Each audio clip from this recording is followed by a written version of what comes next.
What began as a targeted military intervention in the Middle East has rapidly transformed into a prolonged regional confrontation with profound economic implications. For Washington, the strategic landscape is increasingly defined by policy friction, operational overstretch, and compounding fiscal costs. As the conflict expands to draw in regional actors and disrupt global trade networks, brief diplomatic pauses have repeatedly given way to renewed hostilities. Policymakers in Washington now face an acute dilemma. Concluding the engagement without a definitive diplomatic breakthrough risks signaling strategic vulnerability, yet sustaining high-intensity operations threatens to dangerously drain critical defense inventories and destabilize energy markets. Welcome back to Geoeconomics. Today, we examine the structural breakdown of Washington-esque regional policy, from supply chain bottlenecks and precision air defense to the macroeconomic spillover effects currently threatening global financial stability. Inside the executive branch, internal debate over Middle Eastern strategy has reached a critical impasse. Reports from senior policy officials indicate growing frustration at the highest levels of government, driven by a fundamental absence of consensus on the end state of the military campaign. What was originally framed as a swift operational action has evolved into an open-ended commitment, leaving planners struggling to balance immediate military objectives against long-term geopolitical costs. This structural disagreement has led to erratic policy execution on the ground. A brief 4-day operational pause in late July, intended to test diplomatic channels, collapsed almost immediately, giving way to renewed airstrikes and escalating rhetoric. The rapid breakdown of negotiations highlights Washington's central dilemma. Securing a permanent exit requires diplomatic concessions that key decision-makers remain unwilling to grant, while continuing the campaign risks further strategic overextension. As regional dynamics shift, the administration finds itself caught between two competing imperatives. On one hand, domestic political pressures demand an exit from a costly and expanding foreign engagement. On the other hand, terminating operations without a decisive victory risks eroding deterrence across secondary theaters.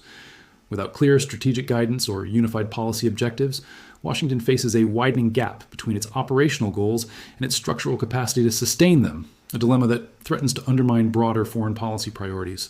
The most urgent constraint facing military planners is not tactical, but industrial.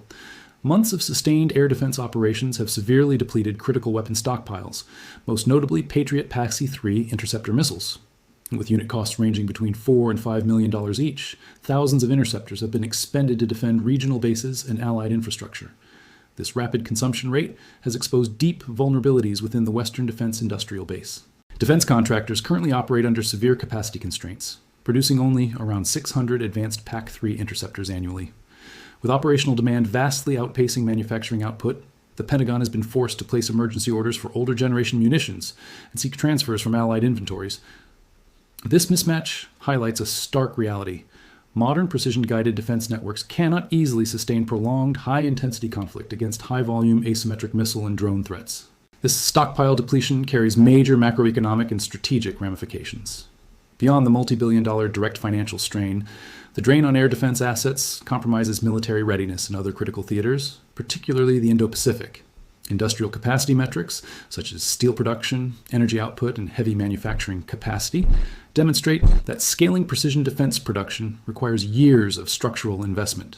Washington's defense industrial network now faces an acute bottleneck, severely limiting its ability to maintain prolonged military commitments abroad without compromising core global defense posture. Beyond the industrial constraints, human casualties and domestic political friction are imposing severe limits on Washington's operational timeline. Sustained regional engagements have led to a steady rise in personnel casualties, triggering intense debate over military reporting transparency. Senior defense observers and political analysts have raised sharp concerns regarding delayed casualty disclosures, noting that official estimates often undercount injuries and operational losses during high-tension periods. This institutional reluctance to fully publicize conflict costs reflects an acute sensitivity to public opinion. With crucial midterm elections approaching, rising service member casualties create a significant domestic political vulnerability. Historical precedent demonstrates that sustained foreign engagements lacking clear end states rapidly erode public support, constraining an administration's legislative momentum and political capital. These human and domestic pressures directly influence strategic decision-making. As public scrutiny intensifies, military leaders face growing demands to minimize risk to deployed personnel. However, achieving absolute force protection while simultaneously executing high-intensity air defense operations creates an operational contradiction. The resulting political friction narrows Washington's window for action, forcing policymakers to weigh the growing domestic costs of continued engagement against the strategic risks of a rushed withdrawal. The macroeconomic impact of the Middle East conflict is most acute in energy markets. Disruption across key maritime choke points, the Strait of Hormuz and the Bab al-Mandeb Strait, has created a global supply squeeze, driving up energy prices and renewing inflationary pressures across major economies. Plus, critical energy choke points. Choke point pre-crisis, daily transit.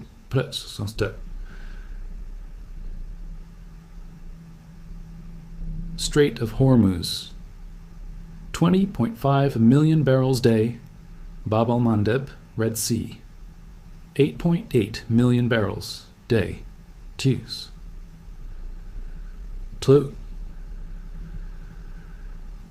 When transit through the Strait of Hormuz was restricted, Gulf producers redirected crude via overland pipelines to Red Sea terminals like Yanbu.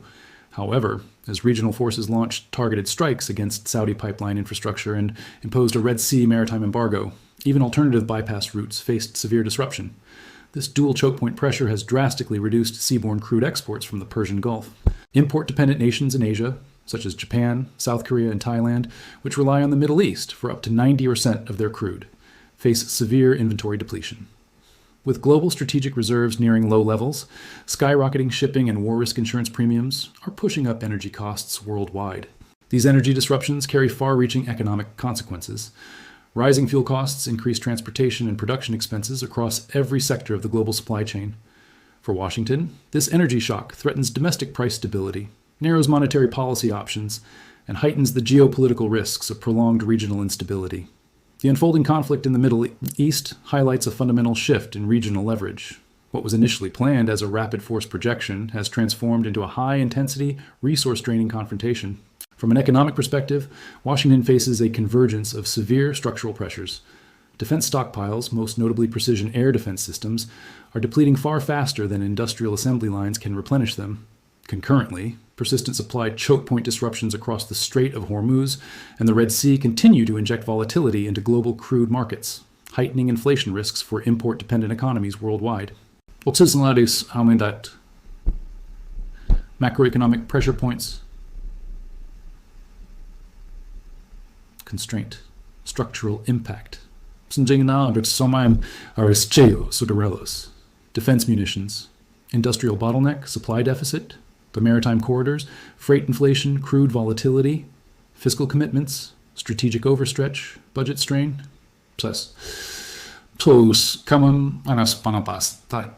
these compounding factors severely restrict Washington's operational leeway. As industrial, financial, and political constraints build, the margin for policy maneuver continues to narrow. Ultimately, the conflict demonstrates that military operations cannot be isolated from industrial and macroeconomic realities. For global markets and financial institutions, the defining variable in the months ahead will not merely be tactical developments on the ground, but whether Western industrial capacity and energy supply chains can withstand the systemic weight of a prolonged regional crisis. Full script complete. All 5 sections and the introduction have been expanded according to the specified structure and guidelines.